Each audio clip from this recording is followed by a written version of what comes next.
Was-was atau waswasah adalah bisikan jiwa dan setan yang tak mengandung manfaat dan kebajikan.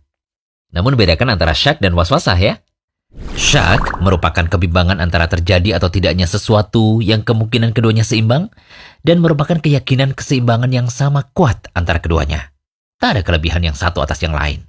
Sedangkan waswasah adalah bisikan jiwa dan setan yang tidak dilandaskan pada keyakinan dasar.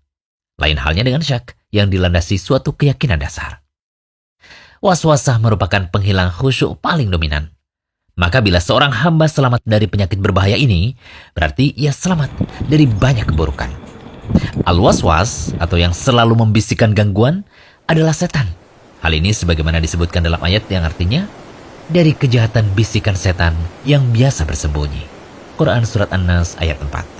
Ingatlah bahwa salah satu di antara senjata setan untuk merusak manusia adalah dengan penyakit waswas. Penyakit ini disematkan di hati hamba Allah untuk menimbulkan keraguan. Dengan metode ini, setan bisa dengan mudah menggiring seorang muslim untuk mengulang-ulang ibadahnya. Ada yang mandi besar sampai sekitar 1 jam, ada yang mengulang-ulang gerakan wudhu karena merasa ada bagian yang kering atau tidak terbasuh dengan sempurna, ada yang berwudhu berkali-kali karena merasa ada yang keluar dari dubur, ada yang buang air kecil setengah jam karena merasa tidak tuntas, ada yang gonta-ganti celana karena merasa ada yang menetes, ada juga yang mengulang-ulang takbiratul ihram karena merasa belum niat.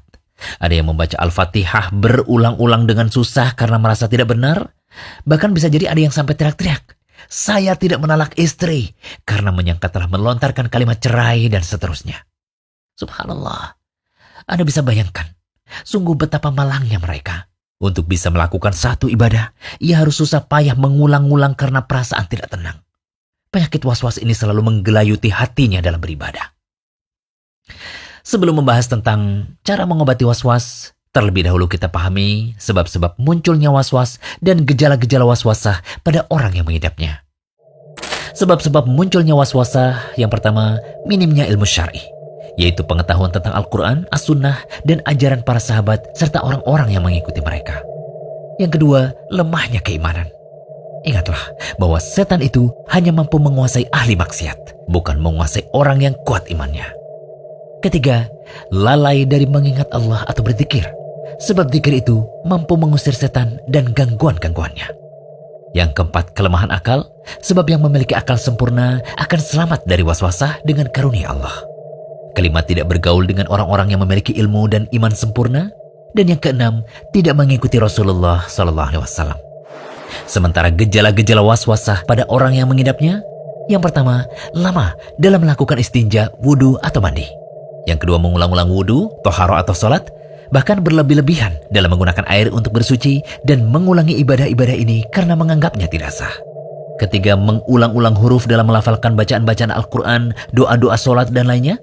Keempat, mengganti baju karena menyangkanya terkena najis. Dan yang kelima, bisikan yang terkait dengan hal akidah. Dari Abu Hurairah radhiyallahu anhu yang mengatakan bahwa Rasulullah SAW bersabda, "Setan datang pada salah seorang dari kalian lalu mengatakan, 'Siapa yang menciptakan ini?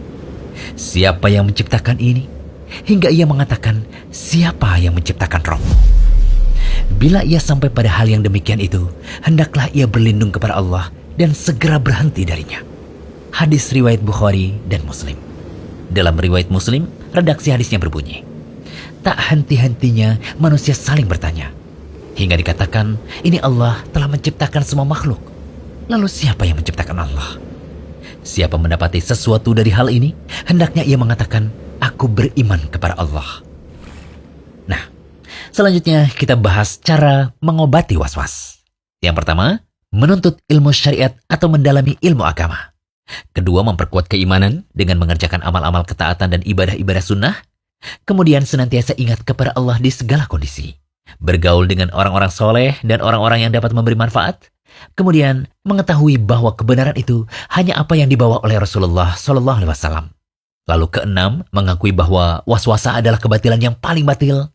Ketujuh, memohon perlindungan kepada Allah dari godaan setan.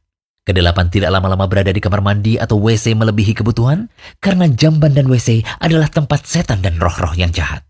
Dan yang terakhir, memercikan air pada kemaluan setelah istinja dan celana untuk mengantisipasi waswasah dari jiwa. Hal ini sebagaimana yang disebutkan dalam hadis Al-Hakam bin Sufyan Ats-Tsaqafi. Ia berkata, Rasulullah SAW apabila kencing, beliau berwudu dan memercikan air pada kemaluan. Hadis riwayat Abu Daud, Ibnu Majah, dan An-Nasai. Al-Hafidz Abu Thahir mengatakan bahwa hadis ini hasan. Ingatlah poin paling penting yang kami sebutkan tadi, bahwa cara terampuh untuk menghilangkan penyakit waswas adalah dengan menuntut ilmu agama dan cara beribadah yang benar. Karena sebagian besar orang yang mengidap penyakit waswas adalah mereka yang tidak memiliki pemahaman yang tepat tentang tata cara ibadah yang benar. Kemudian dia beribadah sesuai perasaannya. Apa yang dia rasakan mantap, itulah yang dianggapnya benar, meskipun bisa jadi bertentangan dengan ajaran syariat. Berbeda halnya dengan orang yang memahami tata cara ibadah dengan benar. Semua yang akan dia lakukan telah disesuaikan dengan standar sunnah yang dicontohkan Rasulullah SAW. Sehingga dia bisa sangat yakin bahwa amal ibadah yang dia lakukan telah benar. Akhir kata, semoga pembahasan ini bermanfaat, terutama bagi Anda yang sedang mengidap penyakit waswas. Amin. Jangan lupa kunjungi rumaiso.com. Update setiap hari, insya Allah.